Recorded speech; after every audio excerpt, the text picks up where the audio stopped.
Programa Fora da Curva. Jornalismo, crítica e diversidade. Bom dia, são 11h30 aqui no Recife. Começa agora o Fora da Curva, o seu programa que fala o que a maioria cala. Eu sou Adriana Santana, professora de comunicação da Universidade Federal de Pernambuco. Estamos estreando hoje nossa 3ª temporada e comemorando o nosso aniversário de 1 ano no ar. A gente agradece a todo mundo pela parceria, pela audiência, a você que nos acompanha desde fevereiro do ano passado, também a você que nos conhece agora. Aqui se faz e se pratica jornalismo com crítica e com diversidade. E a gente estreia com novidade. A gente tem agora 40 minutos diários de duração, ao vivo.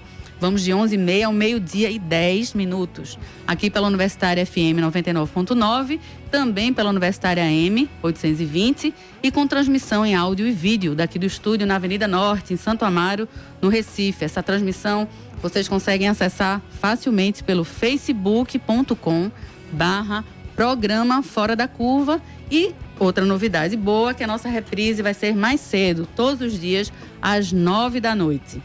Nesta nossa semana de reestreia, vamos nos dedicar a uma programação especial só sobre a reforma da Previdência.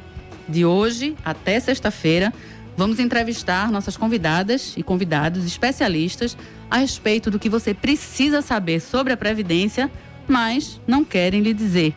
Hoje, a pergunta: precisamos mesmo de uma reforma da Previdência? Essa pergunta vai nortear nossa conversa e você já pode mandar a sua pergunta para os especialistas aqui no estúdio. Já agradeço bastante a presença da professora Juliana Teixeira, professora de Seguridade Social, pesquisadora do CNPq, da Faculdade do Direito Recife. Bom dia, Juliana. Bom dia, Adriana. Bom dia a todos. Prazer tê-la aqui conosco. Também agradeço bastante a presença do secretário de Comunicação da Central Única dos Trabalhadores, da CUT, Fabiano Moura. Bom dia, Fabiano. Bom dia, Adriana. Bom dia, Juliana e os ouvintes aí da TV, da Rádio Universitária. Vamos embora. Também a gente vai contar com a presença, só que à distância, de Roberto Breiner, que é promotor do Ministério Público de Pernambuco. Está conosco por telefone de Brasília, de onde ele vai nos trazer a movimentação em torno da votação sobre a intervenção federal no Rio de Janeiro. A votação hoje, prevista para agora, cedo, no Congresso, e das consequências disso para a votação da reforma previdenciária. O governo mais impopular da história do Brasil também quer impor a medida mais impopular de todos os tempos. A reforma da Previdência tem se mostrado, junto com a infelizmente já em vigor, reforma trabalhista, a maior tentativa de retirada de direitos adquiridos das trabalhadoras e dos trabalhadores brasileiros. Mesmo com o perdão de dívidas astronômicas do setor do agronegócio, da liberação de milhões de reais em emendas parlamentares e de gastos exorbitantes com propagandas enganosas que chegam a ser risíveis. Hoje a gente recebeu várias imagens de grandes revistas, grandes em tamanho, em circulação, não necessariamente em qualidade. Com grandes revistas, Veja, Isto É e Época, com a capa extra mostrando uma propaganda do governo federal em que o menino se mostrava esperando a reforma, E é tão grande, tão ruim a propaganda que o menino está triste. Então, até a propaganda positiva é ruim. Então, o presidente Michel Temer tem encontrado muita dificuldade em angariar os votos necessários, para a aprovação da reforma neste ano eleitoral. As centrais sindicais entraram hoje em greve geral contra a reforma, com a paralisação de diversos setores. Daqui a pouco a gente traz notícias sobre como está a cidade, como está o país nesta segunda-feira de mobilizações, com o repórter Vitor Aguiar, que já está na rua, e também com o Fabiano, secretário de Comunicação da CUT, que está aqui conosco. Agora eu começo perguntando a você, a professora Juliana Teixeira, que estuda sobre o tema, dá aula sobre o tema, pesquisa sobre o tema. Vou te perguntar a questão que move o programa e que move o programa esta semana. Por que a gente não precisa desta reforma? A gente precisa? Adriana, esse é um tema que vem sendo refletido há mais de 10 anos no nosso programa e que agora realmente veio à bala, Como você disse, é uma medida extremamente impopular. Está sendo utilizada também uma outra medida impopular, que é a intervenção no Rio de Janeiro. Intervenção militar. Uma intervenção federal militarizada, como moeda de troca. alguns dizem. Uhum. Mas o que os estudos demonstram é que existem duas vertentes a serem analisadas. Uma é a de que o gasto que é feito com a Previdência, que é apresentado pelo governo federal, ele não reflete necessariamente os números que estão lá disponíveis na página do próprio governo, do extinto Ministério da Seguridade Social. Uhum. Então, existe aí a Auditoria Cidadã e a ANFIP, que é a Associação Nacional de Auditores Federais, que eles contradizem frontalmente, numérica e matematicamente, esses dados dessa suposta dívida da Previdência, da qual eu coaduno. Um outro lado que deve ser pensado, que a gente estava conversando antes aqui, é de que o mundo do trabalho ele passou e passa por modificações. E hoje nós temos uma forte inserção da tecnologia nos meios de trabalho. E a gente não pode negar que essa tecnologia ela vai substituir gradativamente a mão de obra alguns postos e vai criar outros também. E associado a isso, você tem novos mecanismos de organização da empresa para maximização do lucro. Então, você tem várias medidas flexibilizatórias, a gente viu aí a aprovação da lei da terceirização, que vai trazer sérios danos para a sociedade trabalhista. Com isso, o que você vai ter, já está tendo há alguns anos e vai enfatizar, é um sujeito se aposentando, recebendo um valor X e sendo substituído por vários trabalhadores, 2, 3, recebendo X sobre 3, bem X menos. sobre 4, bem menos. E a contribuição é menor também, obviamente. A contribuição dele vai ser menor. Então, você não tem como essa reforma trabalhista e essa reforma da lei da terceirização, elas sustentarem o sistema previdenciário. Então, é algo que já veio sendo pensado faz tempo. É justamente para quê? Para fazer com que a pessoa, com o cidadão, ele migre para o sistema de previdência privado. Mas isso realmente é um outro assunto. É o que está acontecendo, né? É o que está acontecendo já teve um boom. Então, o nosso sistema de previdência, seja público ou seja privado, ele está angariado no sistema de empregabilidade, de subordinação, que é o que a gente tinha na década de 60, 70. Só que hoje a mão de obra mudou. Então, a gente tem que trabalhar com duas coisas. Primeiro, que a dívida não é como se apresenta. Eu diria com 3 coisas, inclusive. Segundo, você tem regimes previdenciários específicos que precisam ser revistos. Não é só o regime geral da Previdência, que é da iniciativa privada. Tampouco é esse bicho que se apresenta aí da iniciativa pública, porque é necessário lembrar que, embora um juiz, um professor, um promotor, um médico público, um assistente social, ele vá se aposentar com o teto, ele também recolhe sobre o teto. E recolhe mais, né? Recolhe mais. Do que na iniciativa privada. E a terceira vertente é a gente lembrar, a gente pensar que esse mundo do trabalho está sendo reformulado e, por causa disso, novas experiências estão surgindo no mundo. Como a gente está falando, o TREC na Alemanha, Finlândia, Reino Unido liberou 20 milhões de libras para estudos disso. Temos uma cidade já aqui no interior de São Paulo estudando experiências de pagamento de renda básica universal. Isso já é no mundo. Então, você já tem experiências, você tem estudos também para implantação, porque vai ser a forma que o próprio capitalismo ele encontrou para se manter. Se o sujeito não tiver do que viver, ele não vai ter como comprar, como adquirir o produto e o sistema. E nem como alimentar o sistema da Previdência. Então, não é sequer uma teoria socialista.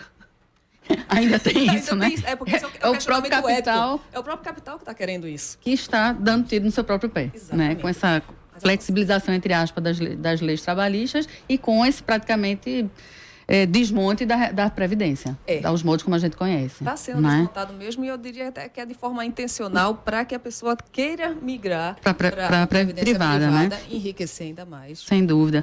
Fabiano, hoje a gente tem uma greve geral, né? Chamada pelas centrais sindicais. Qual é a mensagem das centrais em relação à paralisação de hoje? Adriana, veja, a primeira mensagem que nós trazemos dessa paralisação é o descontentamento da classe trabalhadora e da sociedade com essa proposta que tá pautada. A CUT Nacional, ela fez uma pesquisa, e nessa pesquisa que ela fez, ainda aumenta um pouquinho esse percentual. 85% das pessoas, dos trabalhadores, não concordam com essa reforma, do jeito que ela está sendo posta, e mais de 70% acham que não vão conseguir se aposentar, ou pelo menos não vão conseguir se aposentar com os benefícios que deveriam se aposentar. Ou chegar a se aposentar, né? Pela idade máxima que está sendo. Então, é uma campanha que nós estamos fazendo, é o seguinte, ou você luta agora, ou você vai morrer trabalhando, porque as perspectivas que eles colocam para a classe trabalhadora são as piores possíveis. O governo, ele está colocando assim, e a população precisa saber disso, o ouvinte precisa saber disso, muita mentira nos meios de comunicação de massa. Né? A exemplo da capa dessas revistas que a gente colocou, que coloca um jovem triste, né, esperando a aposentadoria, na contramão do que eles estão dizendo. O governo diz o seguinte, o governo diz que existem privilégios, né? E, na verdade, a gente sabe que esses privilégios que eles estão querendo colocar é na conta do próprio trabalhador, Exatamente. que é que vai ser penalizado por essa reforma. Eles estão, inclusive, pautando os servidores federais, que os servidores federais já são regidos por um teto. Eles não Exatamente. podem passar o teto. E isso não é servidores dito... atuais. Isso. Eu mesma ingressei, desculpa, Fabiana, Tá, eu tudo bem. ingressei no serviço público em 2013 e eu já sou regida pelo teto. Exato. Que é Atual.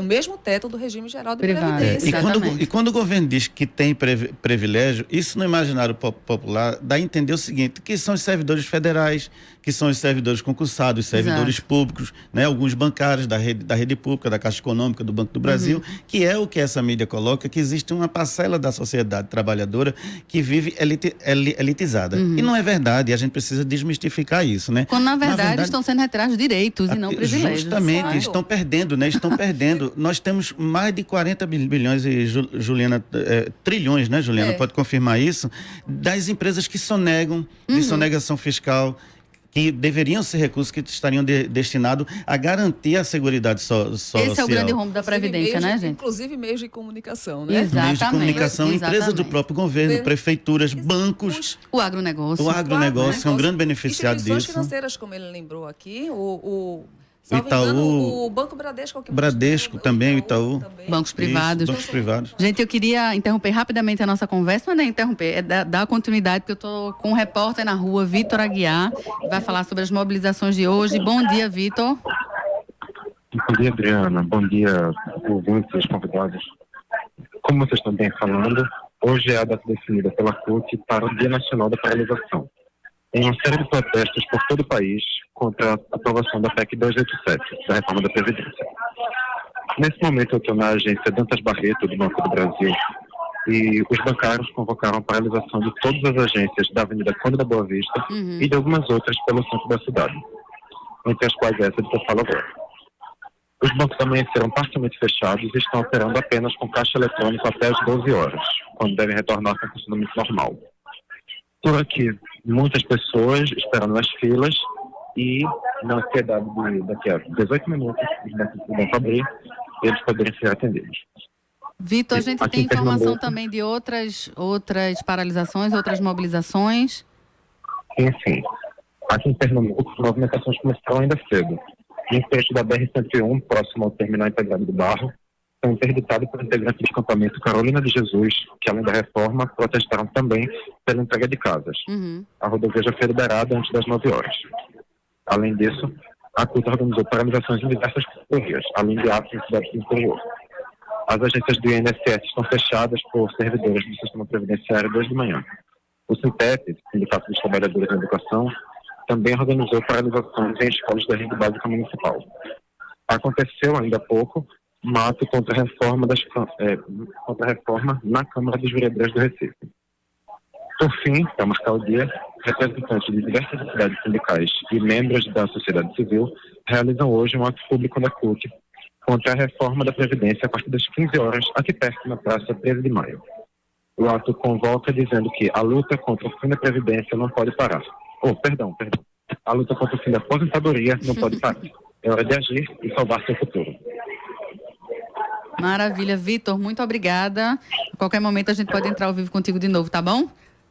Ok, obrigado. Obrigada, Vitor. Escutamos agora Vitor Aguiar, que é nosso aluno do curso de jornalismo e bolsista aqui do nosso projeto de extensão Fora da Curva. Gente, voltando à nossa discussão sobre as falácias, né, da reforma da Previdência, das reformas em geral, queria que vocês comentassem, Juliana, Fabiano, sobre os direitos que a gente vem perdendo, que as trabalhadoras e trabalhadores vêm perdendo a partir do golpe, né? Do 2016, né? 2016. Isso. Tanta coisa aconteceu, parece que já foi há muito mais tempo, né? Então, a gente falou que essa propaganda enganosa, né? Que é que é trazer essa ideia de que o governo está tentando combater privilégios, quando, na verdade, a gente está perdendo direitos, não é isso? Isso. O que é que a gente tem perdido, Fabiano, Juliana? Veja, eu acho que primeira questão muito séria dentro dessa pauta de retrocesso que a gente está vivenciando foi a reforma trabalhista. A reforma trabalhista colocada, alguns até imaginavam que a reforma previdenciária ia sair da pauta de tão danosa que é a reforma trabalhista para a classe trabalhadora. Mas eles mantiveram a reforma. Já era maldade suficiente, Já era maldade né? suficiente. Né? É como se não coubesse mais maldade no país. E mantiveram, lógico, a pauta, porque essas pautas, elas são pautas que, como Juliana já colocou, que estão sendo colocadas pelo capital, desconsiderando toda a vontade do povo, desconsiderando a necessidade do nosso povo, desconsiderando o que foi construído tudo ao longo desses anos. Estão tratando a reforma da Previdência só do ponto de vista econômico. Formal, e beneficiando justamente um lado que detém o poder do capital. Só para a gente ter uma ideia, para que a população também tenha uma ideia, saiu agora há pouco uma pesquisa que aponta o seguinte, que 30% de tudo que é arrecadado no país, tudo que é riqueza do país, 30% está na mão de 1% do povo do Brasil. Então, isso é uma coisa, uma inversão muito grande. Quer dizer, você tem um número de riqueza enorme concentrado apenas na mão. São quase 1/3 da riqueza do país, E 10% Juliana. desse 1% está na mão de 6 famílias. De 6 famílias, né, ricas do país. Então, assim, aí a gente pergunta à população, isso está sendo combatido? Aonde que de fato está a questão do privilégio? Só para citar, Juliana, eles falam na questão, que mentem muito, porque falam na questão do trabalhador rural.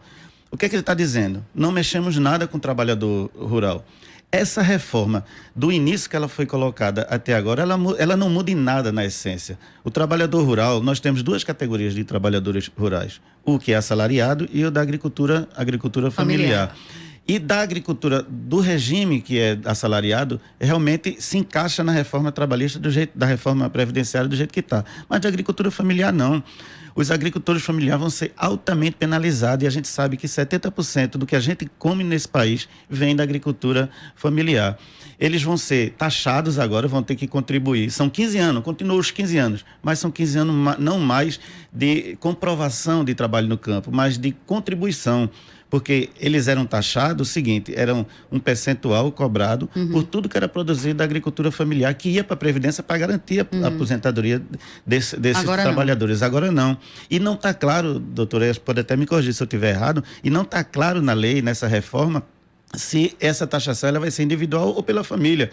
Aí imagine você ter uma família de 6 trabalhadores, que é a agricultura familiar, tem um perfil de muita gente, Exato. Todos eles terão que contribuir numa economia que ela tem períodos que não acontece, tem período de seca, tem período normal da agricultura. Cobrados da mesma Da forma, mesma né? forma, isso não está levando em consideração, porque você tem que provar 15 anos de contribuição. Então, assim, a gente precisa realmente fazer esse esforço para debater com a sociedade essas mentiras que estão sendo colocadas e a pressão nesses parlamentares que, se votarem a favor dessa reforma, eles não voltarão em 2018. Temos que aproveitar que é ano de eleição. Exatamente. E utilizar já o exemplo que Fabiano deu, que é esse critério da comprovação da contribuição, nós já temos o exemplo disso na iniciativa privada. Né? Quando o Fernando Henrique ele fez a alteração previdenciária lá em 98, transformando isso, muitos trabalhadores foram penalizados. Exatamente. Porque os empregadores assinavam a carteira, pagavam, retiam o INSS, mas não repassava a alíquota para o INSS. Isso. E aí o sujeito só descobria isso com os 60, 70 anos de idade, e quando ia se aposentar, ia ter que buscar, correr atrás, pegar ônibus, para comprovar que ele trabalhou realmente, que foi o empregador que sonegou. E você lembrou da década de 90, desculpa te interromper, mas aconteceu na época, né, com essa reforma previdenciária, aconteceu uma corrida das pessoas para se aposentar, né? Aconteceu. Teve uma corrida, nós tivemos grandes problemas, como a quebra da paridade né, entre o ativo e o inativo, lá em 98. Nós tivemos a desvinculação do salário mínimo. Então, várias alterações muito danosas já foram feitas em 98. Já, né? Em 2002, infelizmente, se seguiu. Ou depois, em 2008, tivemos também alterações. 2015, tivemos em dezembro também alterações previdenciárias. E agora essa que está vindo realmente com a foice. Colocar a pá de cal, né? Com a pá de colocar a pá de cal. E como o Fabiano disse, se o problema quisesse realmente ser atacado, você não precisava mexer na classe média. Você aprovava, regulamentava a taxação sobre as grandes fortunas, que já está previsto na Constituição Federal, mas ela nunca foi regulamentado. O sujeito que ele é milionário hoje, ou o sujeito que trabalha com empresas, microempresas, pessoa jurídica, paga muito menos imposto do que a pessoa física. Um consultório médico, um escritório de advocacia, seja lá qual for, estou trazendo para o setor serviço, os 2 exemplos que eu dei do setor serviço, ele não paga 27,5% de imposto de renda, como eu pago, você paga, né? Ele vai pagar no máximo 15% de imposto de renda, pelo simples fato de ter PJ, e não ser CPF, CPJ, CNPJ. E isso são pequenas alterações, mas que ainda atingem a classe média, né? O empreendedor, mas que não é também tão grande. Mas a taxação sobre grandes fortunas, propriamente ditas, que atingiria esse 1% que Fabiano falou, isso sequer é ventilado. Isso. Quando a presidente Dilma ventilou regulamentar isso, foi completamente abafado. Aí houve o golpe. Dentre outros motivos, assim, mas foi uns 3 meses que antecederam, no início de 2015, antes de começar a movimentação, os 3 meses, ela ventilou isso, teve a questão dos juros do Banco do Brasil, da Caixa Econômica, que ela baixou para forçar os bancos de iniciativa privada também a baixar dele, isso foi em final de 2014. Aí depois ela veio ventilar essa taxação das grandes fortunas, veio ventilar também a votação da alteração da forma de pagamento dos salários dos parlamentares, aí pronto. Isso tudo, isso foi colocado. Não é interessante. Se o problema quisesse ser atacado, se o problema fosse realmente bolso, fosse financeiro, haveria taxação das grandes fortunas. Gente, eu vou acrescentar a nossa já riquíssima discussão, a figura de Roberto Breiner, que é promotor do Ministério Público de Pernambuco, está em Brasília nesse momento. A gente vai usar, entre aspas, Roberto como nosso correspondente em Brasília. Bom dia, Roberto. Bom dia a você, bom dia a teus ouvintes. Bom dia, muito obrigada pela participação hoje no Fora da Curva. Roberto, como é que anda a movimentação em Brasília que você está acompanhando pela votação da intervenção e, consequentemente, a votação da reforma previdenciária, Roberto?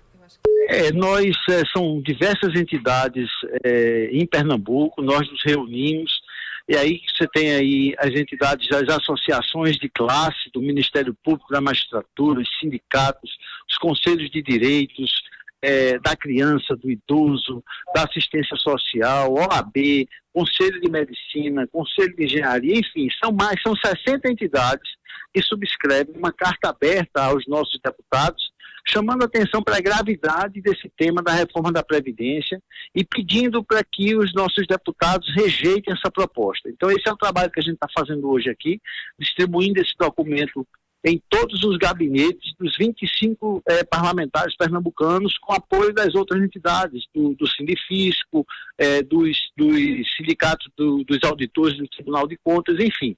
Esse trabalho a gente está fazendo hoje aqui de convencimento dos parlamentares acerca da desnecessidade, ou melhor, da falta de legitimidade nessa proposta de reforma da Previdência Social. É muito grave. A gente tem um sistema de seguridade social que não pode ser submetido a uma mudança, como quer o governo federal, sem que a população seja ouvida. Todas as pesquisas de opinião demonstram que a população é contra essa reforma.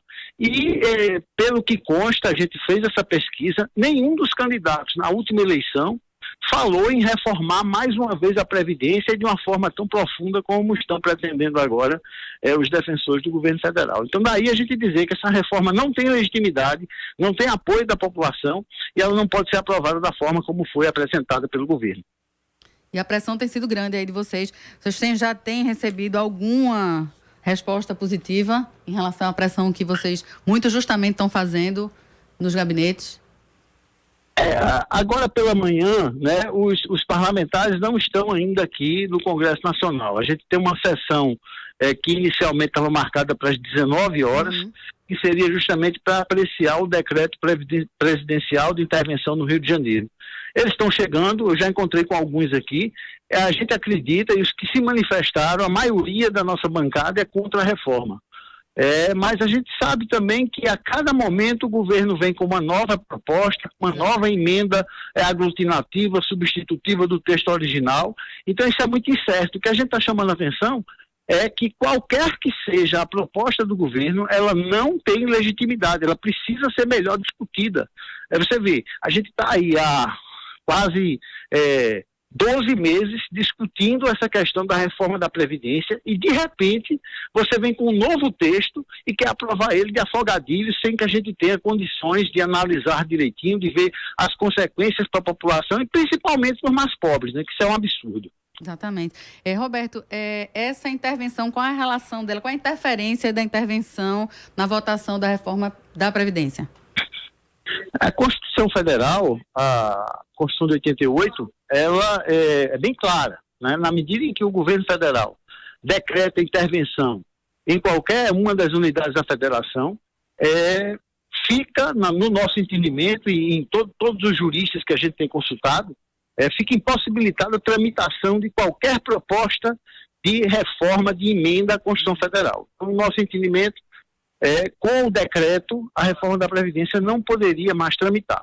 E sequer ser discutida, não é isso? No nosso entendimento, sequer ser discutida. Agora, perdão. A gente tem que olhar qual foi a intenção do legislador constituinte ao estabelecer essa vedação. É para impedir exatamente para que os parlamentares, para que todos da federação tenham autonomia e independência suficiente para discutir uma mudança na Constituição. Sem dúvida. Na medida que você tem uma intervenção federal na unidade da federação, isso é quebrado. Então, por esse motivo que tem essa cautela de se suspender qualquer mudança na Constituição, tendo em vigor uma intervenção federal. Agora, o presidente Michel Temer afirmou publicamente, né, que poderia, inclusive, suspender a intervenção por 24 horas. É interessante porque ele coloca a intervenção como emergencial urgente e, de repente, vamos suspender justamente para votar a reforma. Ele incorreria em crime de responsabilidade, não é isso, Roberto? Isso é por todo respeito à instituição Presidência da República, isso é uma insanidade. Você imaginar que você pode brincar com um assunto tão grave como esse. Você promover uma intervenção numa unidade da federação e depois dizer, eu suspendo hoje, voto uma reforma na Constituição amanhã e no dia seguinte eu retomo a intervenção. Isso é brincadeira, isso é desvio de finalidade, claramente uma ilegalidade que eu não acredito, me parece uma insanidade você propor uma coisa dessas. Roberto, muito obrigada por tua participação, pelas informações. Você continua com a gente amanhã, não é isso? No programa também ao vivo aí de Brasília. Qualquer momento a gente te aciona também. Muito obrigada, Roberto. Boa sorte aí no trabalho de convencimento, nesse lobby do bem que você está fazendo. Eu que agradeço e estou à disposição de vocês para a gente tentar esclarecer alguma coisa daqui. Obrigado. Obrigada, Roberto. Bom dia.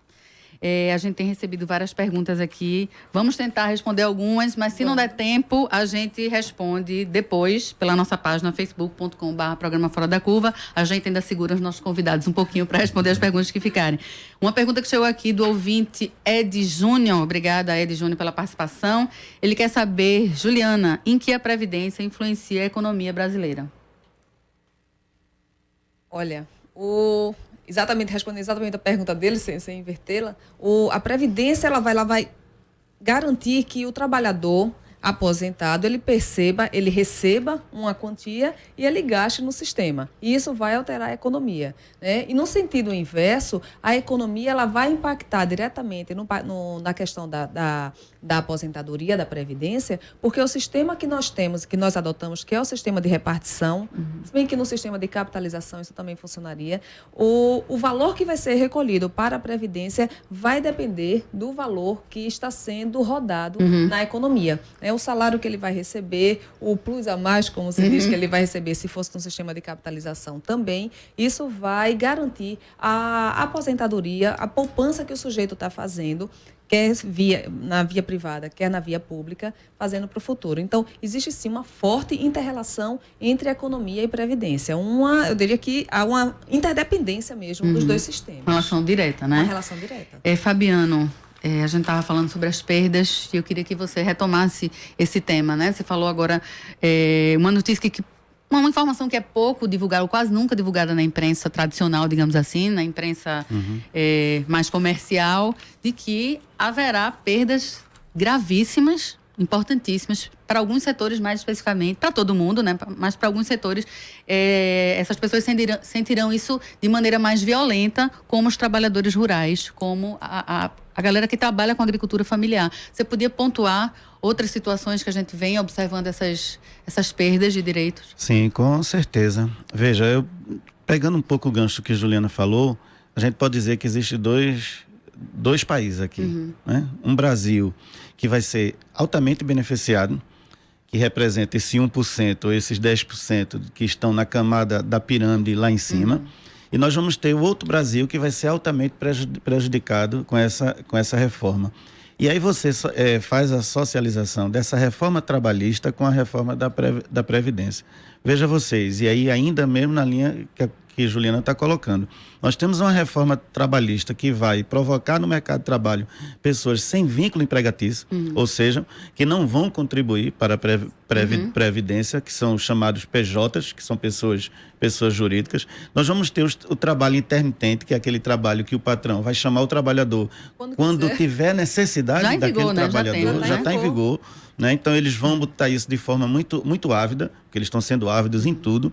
Nós vamos ter uma precarização com a terceirização, porque são trabalhadores que recebem muito menos do que os trabalhadores que são contratados direto. E isso vai ter um impacto diretamente com o futuro. Aí sim, isso vai ter um impacto, de fato, com o futuro da Previdência e da vida dos trabalhadores. Essa questão, só um rapidinho, Fabiano, já teve interferência, inclusive, no mercado imobiliário italiano. Né? O trabalho intermitente diminuiu tanto o poder de renda do trabalhador que o sujeito não pode mais assinar um contrato de aquisição de imóvel, porque o contrato de aquisição, ele pressupõe você dizer qual é a sua renda mensal. Não tem como você, né, e aí colocar. não dá, a conta não vai fechar e a imobiliária não aceita vender um imóvel para aquele italiano. Esse tipo de comparação o governo federal não faz, né? Não tem feito, né? Não faz, não. E outra coisa, Juliana, Adriana, do poder das categorias se organizar em torno dos seus sindicatos. Sim, sem dúvida. Tiram o poder. Então, o que é que você fez? Isso foi uma coisa muito bem articulada, uma maldade muito bem feita. Você tira o poder da classe de reagir, você tira o direito trabalhista, você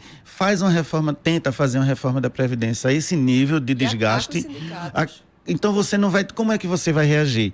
Vai ser muito difícil a reação. Tem município mesmo aqui no estado de Pernambuco que os valores que passam referentes à Previdência, referente à Seguridade, são maiores do que o fundo de participação do município. É essa bola de neve da economia que se diz que a Previdência vai bem se a economia vai bem e vice-versa.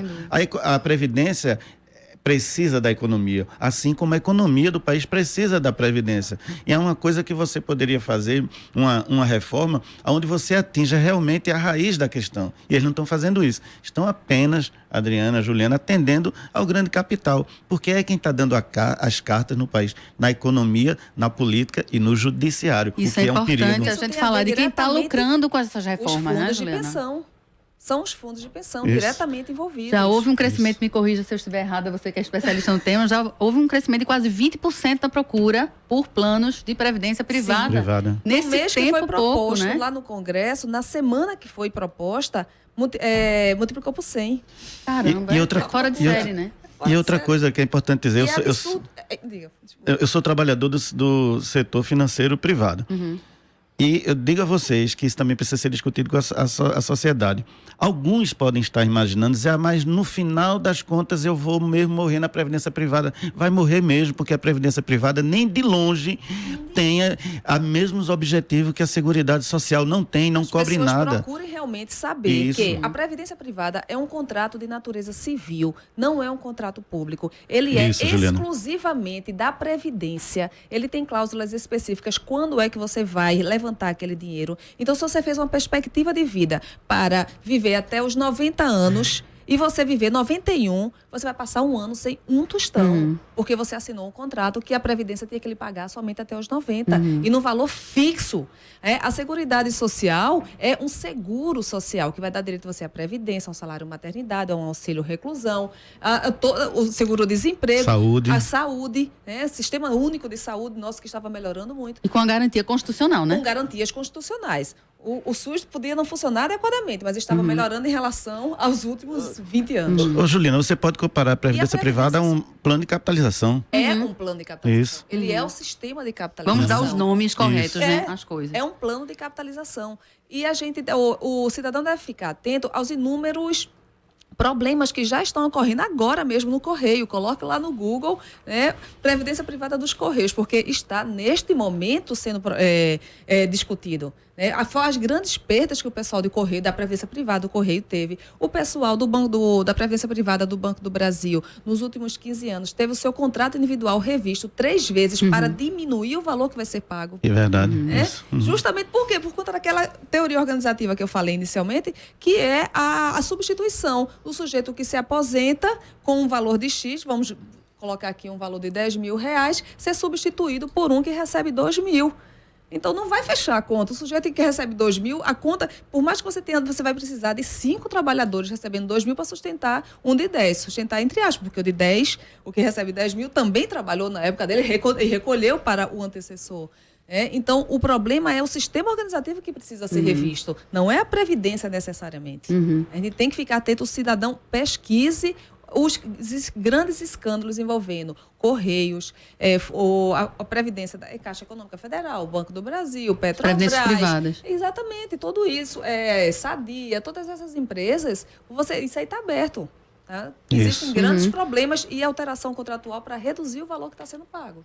E tentando também a gente ir além da propaganda falaciosa do governo, né, caríssima e falaciosa, o governo, por exemplo, tem falado pouquíssimo, não tem falado na verdade, que a expectativa de vida do brasileiro está aumentando. Isso. Né? Isso. E que o governo está vinculando não só a expectativa de vida ser maior, ou seja, as pessoas vão se aposentar muito mais tarde, né? Como também está vinculando o salário mínimo, essa vinculação com a nova Previdência. Com o salário mínimo. Antes a vinculação se dava de que forma? Com o salário da pessoa. Um salário que a pessoa recebe. Então, pessoa recebia. é outra perda, É né? outra A gente aumentando a idade de contribuição, os brasileiros vão ter, naturalmente, pelo menos, é o que diz a ciência, né? Nossa qualidade de vida, entre aspas, está aumentando, a gente vai morrer mais tarde, só que a gente não vai conseguir se reaposentar. E o governo mostra isso como um problema, né? A longevidade, Exatamente. adquirir saúde é um justamente. problema. Exatamente, e não uma qualidade a ser... Adriana, só Por favor, assim, para Fabiano. colocar a essência da proposta do governo que não muda, porque lá no início, quando o governo fez a proposta tinha, assim, eu peguei 4 pontos, que é retardar e dificultar o acesso ao benefício, que estava no início, reduzir o valor do benefício, isso também estava no início, aumentar o tempo de contribuição e diminuir o tempo do usufruto. Quer dizer, se eu me aposento mais tarde, eu vou ter um período muito curto para me beneficiar. Do usufruto. Aí, do usufruto. Então, são 4 pontos que, na essência, não mudam em nada do que o governo fez no início para o que o governo está fazendo agora. E, além do mais, você vai ter agora uma política de congelamento por 20 anos da educação, da saúde. Então, eu vou me aposentar muito mais tarde, vou ter uma saúde muito mais precarizada, uma qualidade de vida. Isso Não foi congelado. não foi congelado. Então, é uma coisa Você vai assim, precisar surreal. mais. Não é isso? Gente, e falando de estratégias, né? O que é que a militância dos trabalhadores tem feito? O que é que os estudiosos que são contrários a essas medidas arbitrárias têm feito? Quais são as estratégias? A gente ouviu agora o Roberto Braine do Ministério Público, né? Mais de 50 organizações pernambucanas nesse lobby do bem, né? Porta a porta, deputado a deputado, né, tentando convencê-los do óbvio, né, dessa necessidade de não aprovar a reforma. Como é que a gente está trabalhando a militância? O que é que a gente está fazendo ou pode vir a fazer? É o recado que a gente... Rapidinho que a gente está quase Rapidinho, terminando. o recado que a gente dá para a classe trabalhadora é o seguinte: reaja agora ou você de fato vai morrer trabalhando. Não tem outra Literalmente, alternativa. né? Literalmente. No caso, é literalmente. Vamos para a rua, vamos fazer greve, vamos lutar, vamos cobrar dos parlamentares que essa é a nossa única saída. Logo mais às 15 horas, né? Desculpa, Juliana. 15 horas na Praça 13 de Maio, nós estamos com um grande ato, chamamos toda a população para que participe e lute contra essa reforma tão malvada para a classe trabalhadora e para o povo. Vamos A embora. equipe de pesquisadora e os professores também, que são ligados à questão constitucional e aos direitos humanos, também encaminham e pesquisa, direcionam os estudantes e toda a comunidade realmente a se movimentar. O movimento social, a manifestação social que tentou ser reprimida, ser criminalizada, inclusive, é a única forma, é a arma que a gente tem para tentar barrar essa reforma da Previdência.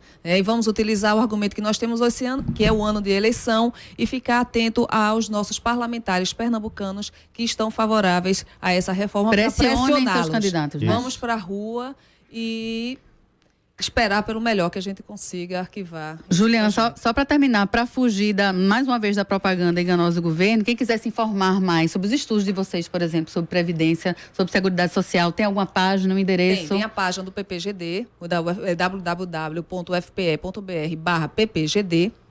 E ali vai ter o grupo de pesquisa de Direito ao Trabalho e Teoria Social Crítica, e também tem a nossa página específica no Facebook, Direito ao Trabalho e Teoria Social Crítica.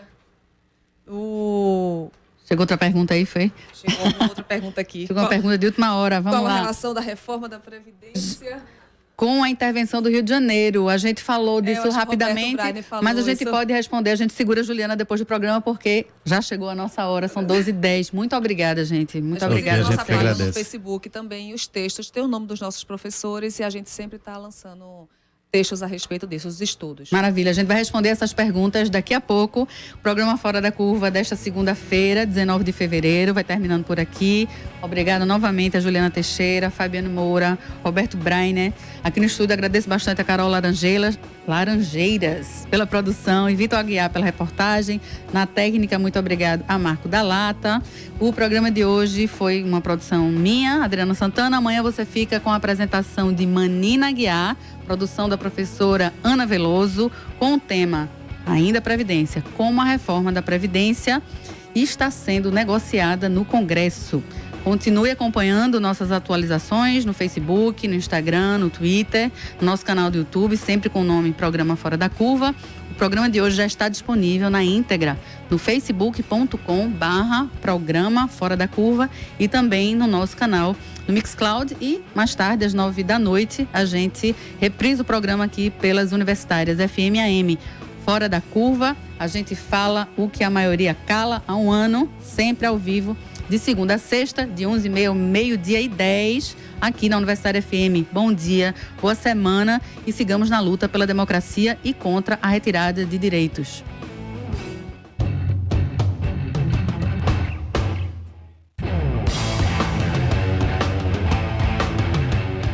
O programa Fora da Curva é uma realização do Departamento de Comunicação Social com o apoio do Departamento de Sociologia, do Núcleo de Design e Comunicação do Centro Acadêmico do Agreste e do Núcleo de Rádio e TV Universitária. Parceria com o Marco Zero Conteúdo, Centro de Cultura Luiz Freire, Centro das Mulheres do Cabo, Centro Sabiá e Terral Coletivo de Comunicação. Esse programa fica disponível nas nossas redes sociais, na nossa página do Facebook, no canal do YouTube e no Mixcloud. A música tema do nosso programa foi composta pela banda Diablo Motor. Programa Fora da Curva. A gente fala o que a maioria cala.